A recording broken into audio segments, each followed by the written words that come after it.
अध्याय 33। वाह, वे उदार हैं। छात्रावास में वापस आकर बाइक यू सेओल ने प्रमाण पत्र के अंदर रखा चेक निकाला और उसका मुंह तुरंत खुला रह गया। उसे पूरे 5 मिलियन क्रेडिट के इनाम की उम्मीद नहीं थी। मुझे बीफ खाए हुए काफी समय हो गया है। होंग बी येओन या हेवोन रैंग जैसे अमीर लोगों के लिए इसका कोई खास मतलब नहीं होगा, लेकिन ये आइजल और उसके जैसे गरीब लोगों के लिए एक बड़ा इनाम था। इससे कितनी मुर्गियां खरीदी जा सकती हैं? वो सप्ताहांत में शिकार के माध्यम से एक अच्छा भत्ता कमा रहा था, लेकिन यह पर्याप्त नहीं था। इस मीठे बोनस ने उसके उत्साह को काफी बढ़ा दिया। इसके अलावा इस घटना के लिए पुरस्कारों का सिलसिला यहीं समाप्त नहीं हुआ। नेक्रोमैंसर का बलपात्र, फोर्स वेसल। बलपात्र, जिसे दूसरा हृदय भी कहा जाता है, हर नेक्रोमैंसर द्वारा बनाई गई वस्तु थी। केवल आध्यात्मिक रूपों से निपटने वाले जादूगर ही इसे बना सकते थे, और नेक्रोमैंसर की हालिया दुर्लभता के साथ यह प्राप्त करना एक मुश्किल वस्तु थी। बाइक यू सेओल को पूरी तरह से माना रहित बलपात्र मिला था।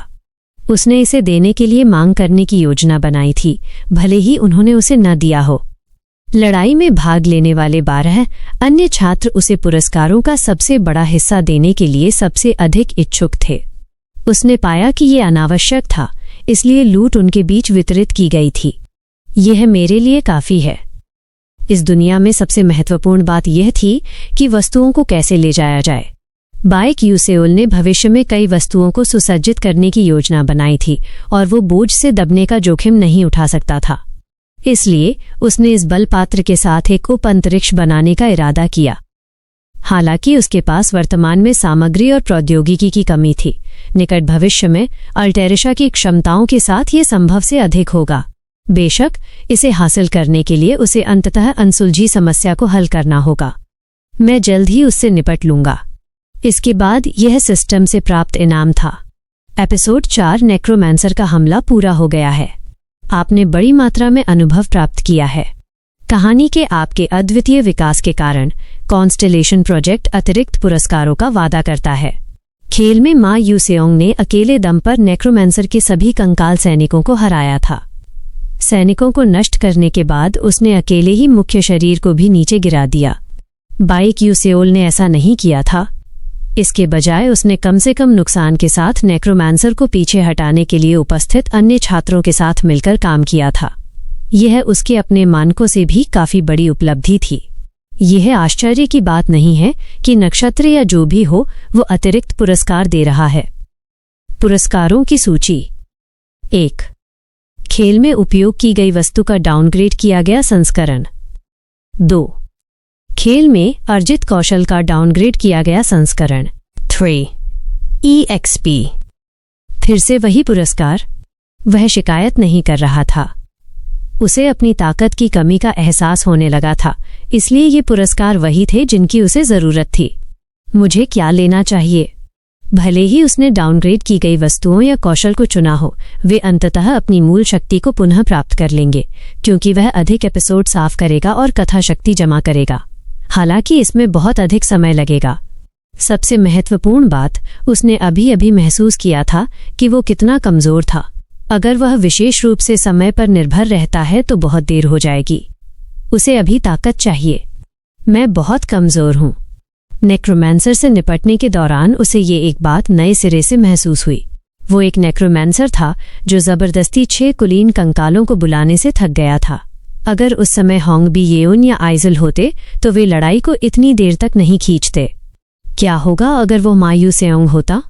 वो नेक्रोमैंसर को एक ही झटके में गिरा सकता था। हालांकि बाइक यू सेओल के लिए ऐसा नहीं था। वो एक कमजोर विरोधी के खिलाफ पूरे दिन संघर्ष करता रहा था। दूसरों की तरह बनने की कोशिश करना बेकार है। मेरे पास जो ज्ञान है उससे मुझे जितना हो सके उतना आगे बढ़ना होगा। अभी वस्तु प्राप्त करना बहुत जल्दी था। अभी उसकी प्राथमिकता माना लीकेज, डिले और फ्लैश थी। मैजिक लीकेज डिले को मजबूत करने से उसके कच्चे आंकड़े और हमले की शक्ति बढ़ेगी और उसकी सीमित जीवनकाल बढ़ेगी, जिसके परिणाम स्वरूप हाई स्कूल से स्नातक होने से पहले उसकी मृत्यु हो सकती है। लेकिन उसके पास मैजिक लीकेज डिले को मजबूत करने के बारे में कुछ विचार थे, इसलिए वो अभी के लिए उसे छोड़ सकता था। क्या बचा था? फ्लैश को अपग्रेड करने के लिए EXP का उपयोग करें। पुरस्कार प्रसंस्करण। कौशल फ्लैश के लिए आवश्यक EXP पूरी हो गई है और रैंक बढ़ गया है। फ्लैश श्रेणी 2, अधिकतम सीमा 12 मीटर, अधिकतम चार्ज संख्या 3, कूलडाउन 3 सेकंड। अधिकतम चार्ज संख्या बढ़कर 3 हो गई थी। दूरी नहीं बढ़ी, लेकिन यह उसके लिए काफी था। वैसे भी इससे कोई फर्क नहीं पड़ता। क्या मैं अब फ्लैश का अधिक स्वतंत्र रूप से उपयोग कर सकता हूं? जैसे 1 और 2 चार्ज के बीच एक बड़ा अंतर था, 3 के प्रभाव से जबरदस्त तालमेल बनाया जा सकता था। वो चिंतित था कि कौशल एक इनाम के रूप में रैंक नहीं करेगा, लेकिन सौभाग्य से फ्लैश के लिए अनुभव लगभग भरा हुआ था। यह काफी है। इस नई लचीलेपन के साथ उसने अपने विचारों को अगले मुद्दे पर मोड़ दिया। आइजल अच्छी स्थिति में नहीं थी। मूल रूप से आइजल सभी प्रकार की कठिनाइयों और विपत्तियों के माध्यम से बड़ी हुई थी, लेकिन ऐसा लगता था कि नेक्रोमैंसर की घटना ने उसे काफी चौंका दिया था। चूंकि उसने कभी मूल काम नहीं पढ़ा था, बाइक यूसेओल निश्चित नहीं था कि आइजल ने ऐसी घटनाओं पर कैसे काबू पाया। उसकी याद में मूल कहानी में चीजें ठीक वैसी ही थीं, अगर बदतर नहीं थीं। लेकिन उसका आइजल को अकेला छोड़ने का कोई इरादा नहीं था। अब जब चार्ज 3 तक पहुंच गया है, तो मैं अपने विचारों को गतिमान कर सकता हूं। आइजल के कम आत्मसम्मान को बढ़ाने का एक तरीका खोजना। ऐसा करने का तरीका आश्चर्यजनक रूप से सरल था। उसे थोड़ी मदद देनी थी, ताकि उसके अंदर मौजूद भयानक प्रतिभा, जिसे वो नहीं जानती थी, खिल सके। और वो समय उसके सोचने से भी जल्दी आने वाला था। भोर का समय। आइजल सपनों की दुनिया में तैर रही थी। वह हवा में मंडराती हुई लग रही थी। ये बहुत बुरा नहीं लगा। एक ठंडी हवा चली और उसके गालों को सहला गई। जैसे ही उसने अपनी उंगलियों से हवा की नोक पकड़ने की कोशिश की, ये धागे के एक गुच्छे की तरह एक एक करके उलझ गई। कुछ गड़बड़ है। उसे लगा जैसे उसके अंदर कुछ फंसा हुआ है। आइजल ने अवचेतन रूप से इसे बार बार बाहर निकालने की कोशिश की। घुटन की भावना कम हो रही थी। आइजल अंत तक संघर्ष करती रही। आइजल, जागो। उसके सिर में एक आवाज की आवाज पर उसने अचानक अपनी आंखें खोली। उसने जल्दी से चारों ओर देखा और छात्रों को उसकी तरह क्रॉस लेग्ड स्थिति में बैठे और ध्यान करते हुए देखा। और इसके बीच में एबिस को ध्यान के प्रोफेसर फारहल उसे घूर रहे थे।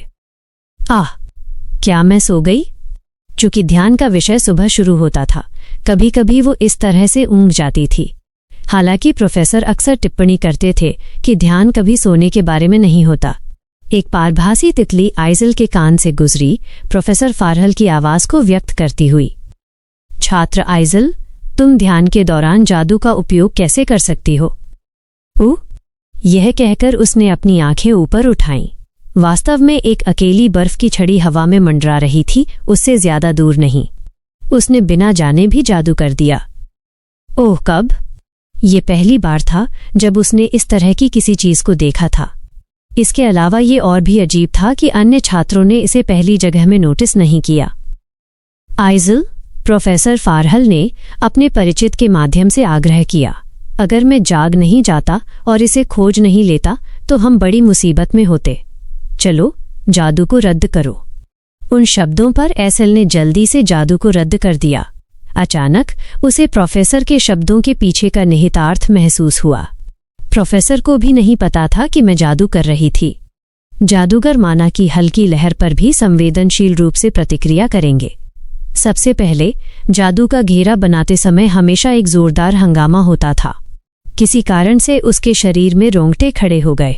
किसी भी जादूगर ने पहले कभी ऐसा कुछ अनुभव नहीं किया था। क्या ये हो सकता है? क्या ये भी ध्यान का प्रभाव है? बाइक यूसेओल ने इसकी सिफारिश की थी, इसलिए वो इसके बारे में उत्सुक थी। उसे शुरू में संदेह था, लेकिन उसके आश्चर्य के लिए प्रभाव न केवल अच्छा था, ये अद्भुत था। अन्य छात्र सोए हुए या विचारों में खोए हुए दिखाई दिए होंगे, लेकिन जब भी वे अपने दिमाग को खाली करते थे और ध्यान करते थे तो उनकी एकाग्रता शक्ति अद्भुत गति से बढ़ती थी और उनकी कास्टिंग गति तदनुसार बढ़ती थी। आज और भी आश्चर्यजनक था।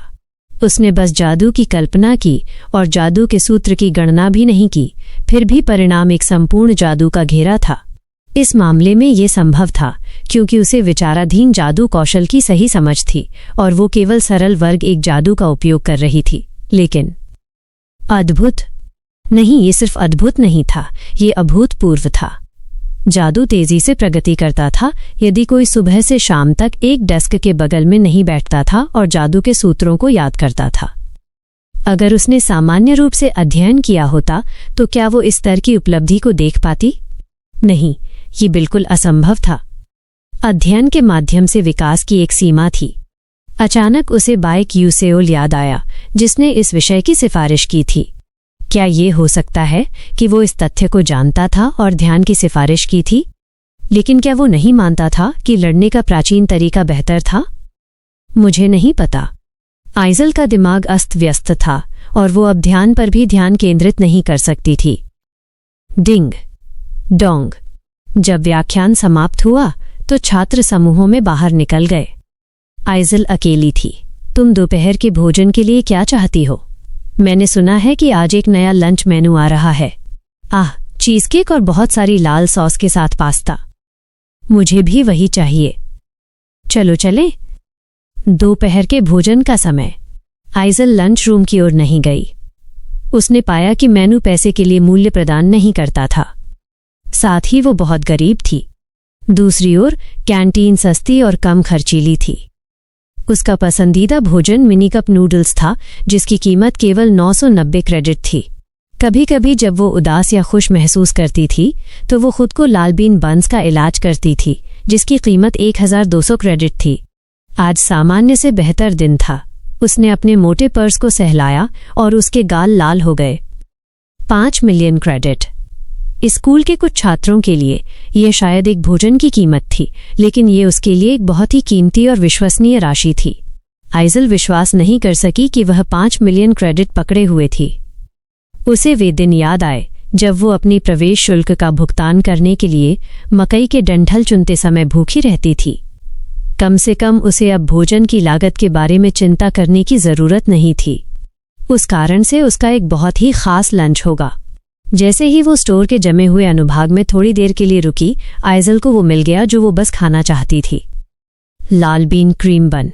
यह एक महंगा आइटम था जिसकी कीमत 1500 क्रेडिट प्रत्येक थी। गड़गड़ाहट।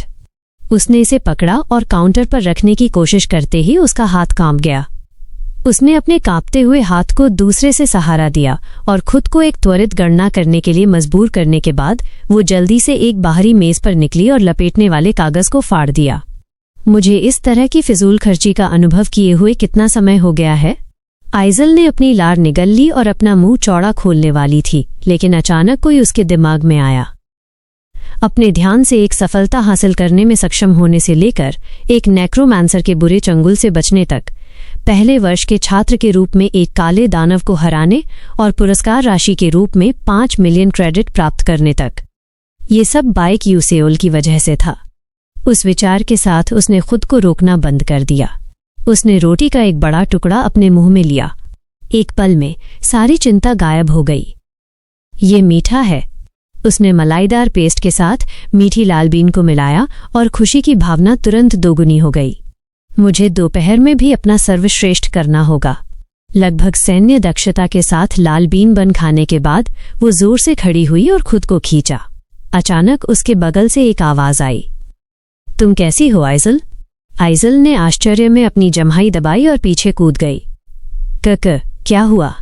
जेरेमी स्केल्विन हल्के से हंसे जैसे कि वो मजे कर रहा हो। उसकी चमकीली मुस्कान मर्दाना नहीं थी और इसमें शुद्धता और क्यूटनेस का संकेत था जिसने उसके दिल को धड़का दिया। Prince Jeremy. वो एक कदम और करीब आया। आइजल, क्या तुम किसी क्लब में शामिल हुई हो? नहीं, मेरे पास कोई नहीं है। सच में? ये बस ठीक है। क्या? उसका सिर ठीक से काम नहीं कर रहा था और जैसे ही आइजल घबराहट में खड़ी रही, जेरेमी ने एक ताज़ा मुस्कान के साथ कहा, तो तुम हमारे क्लब में क्यों नहीं शामिल हो जाती? यह आइजल के लिए एक सुंदर नहीं, अविश्वसनीय रूप से लुभावना प्रस्ताव था। कहानी जारी रहेगी।